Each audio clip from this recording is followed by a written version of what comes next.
So the first hike that I ever have been to, and this is the most comprehensive hike of my life really, because of course we went to Tungareshwar with Umesh and his Goan girlfriends, girls that they met in Goa. Me and Mohan went with Umesh to Chinchoti or Tungareshwar. It's basically the same, Vasai, outskirts of Vasai.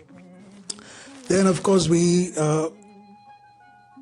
did a few hikes in Mathiran when I was younger, but those were like 45 minutes to 1 hour max. But this one was the one that we did from Borivali to Thane, and that took us a whole day. So there were these people who were regular hikers, and they were called the Hikers Group or Maharashtra Hikers Group, but they had a name. And the main guy was Rajnil. He was adventurous. And then he had a brother who went to Iraq. Places that nobody would have. You know, I've been to 50 countries now, but I've not yet been to Iraq or Syria. I've been to Iran, and that will give me substantial amount of trouble because I went to Iran in 2014. And at that time, it was more like last 5 years. But now, if you entered Iran after 2011, then I need a visa to the US, which was under visa waiver. So it was an early morning, and this was my first. I might have been in school. I might have been around, say, 12 years old. And there is one farsan shop that opens at 4 o'clock in the morning, and it was called Bhavnagri Farsan Stores. But we used to call it Bhavnagri Gatia for some reason.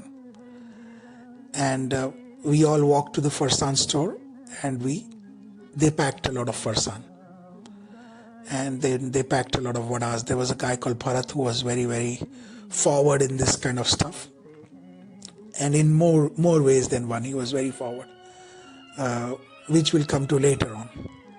But they packed, and we had some tea, and then we crossed the big bridge, the footbridge of Borivali, went to other side, and probably walk to National Park gate from Borivali East, which is where Murli would come and stay after 15 years, a good 15 years actually. But I didn't know that. There was no apartment where Murli was, but they lived in Borivali East, so they know the area comprehensively well. And then we walked, we kind of semi-walked to Canary Caves because there was a bus that you could get, and the bus reached us. It was an ST bus at the foothills of Canary Caves.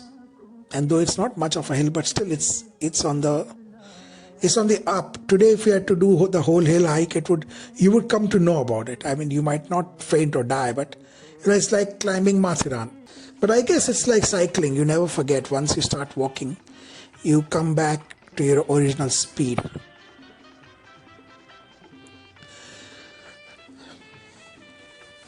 So we went up, and Canary Caves looked beautiful, but nobody had time to see Canary Caves. And Canary Caves have a lot of bats. And then we climbed over Canary Caves. And from that point, you could see civilization. That was the last point where we had some glucose biscuits, and I called it the biscuit point because I was still in the hangover phase of the Mathiran trip that we took, which was Saturday, Sunday, extended to Monday. That was me, my brother, my grandparents, and my uncle and auntie. And I'll come back to that Mathiran trip soon. So that was the last point. And this national park is filled with leopards. There was a book that I had written where somebody goes and kills somebody in a hospital. And I don't want to give away the plot too much, but the hospital is a secret hospital, state of the art in the middle of national park, jungles. So it has lots of leopards, but we were a group luckily, so I'm sure the leopards, the jackals, the foxes, they kept away, because I came to know that jackals and foxes were two different categories, like hare and rabbits. I thought that hares and rabbits were the same things, but they are not. Anyway, so we climbed into the jungle, and there was quite a hill to climb because we were walking from Borivali, which was in Western Railway, to Central Railway Thane, which is an amazing place. So we walked up a few hills, okay, and a few jungles, but we were talking. And around 1 o'clock in the afternoon, we came to a place where there was enough water, substantial water. And these people had carried Primus. And then there was this guy called Bharat Dada, and he was also very active in this whole hiking thing. So mostly it was Bharat and Rajnil, who were good friends, and who one day they got up at 4 o'clock, because that's what the sages in India would do, because it's the Brahma Muhurat. And they got up, and because at 4 o'clock, when you get up at 4 o'clock, you get good thoughts. So they tried that also. So they were experimenter of lives. They were curious about life. And I had a scouting book from America, and that was quite a beautiful book actually. And they were very impressed by the book. I owned it in my 7th standard, so I must be 14 then. How to build a fire, and how to purify water, and this and that. So there was a stream of water which is flowing, and then these people set up, not camp, but we just sat down on the rocks. They were dry rocks. And Bharat Dada made some potato curry, which was very tasty, with the skin on, which is very healthy. But in those days, skin on potatoes, I didn't like them. I thought that was really pathetic. It was like almost poor, the kind of food that poor people might eat. That is what I thought. But skinned potatoes, not skinned, but potatoes with skin, they are really healthy.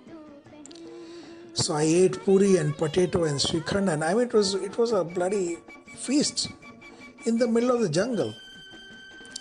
And then we walked, and then it got a bit downhill, you know. And by the time it was 4 o'clock or 6 o'clock, we had crossed the main parts, and then we saw quarry. And suddenly civilization started coming back to us slowly, from quarry to they're building water reservoirs and stuff that we take for granted. There's water coming in the tap, so who cares where it comes from, right? But that was quite an amazing trip. And then we reached Thane station, Thane area, the marketplace. And Bharat Bhai knew quite a few friends, girls, not girlfriends, but friends who were girls. Quite a few friends in the area, and hello, how are you, and this and that. And then eventually from there we got a small bus, and I didn't want to take the bus because that would be cheating. I wanted it to be pure hiking. But then we eventually took the bus to the Thane station and took a train to Dadar, and from Dadar we returned to Borivali, which is always an ordeal. When we went to Lonavala with Kajia and gang, oh, they were lovely people. Kajia and Ajit Men and those kind of people to know, good-hearted boys. Even that time I got down at Sion. I told Bon, yes, I don't want to turn around from Dadar. It seems like an ordeal. And from Sion we took a rickshaw or something to Andheri. Because I am a Western Railway addict. I like Western Railways. But that was quite a hike. We turned because we were really tired. And that night I really slept very well when I came back home at around 9. And that was my first trip, so they didn't charge me money. So the first hike was always free for guys. Always free. I was a newbie, so I told some jokes, some French jokes, because I was 12. And first hike was always free. They would share the expenses amongst themselves. And from the second hike, you had to pay. That was the rule. So it was quite a beautiful hike. Yep, so those were the days.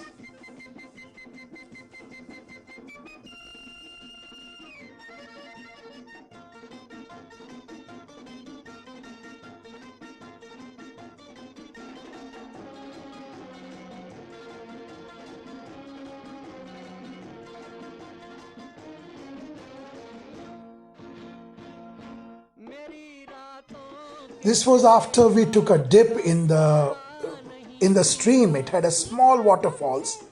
It was just magical.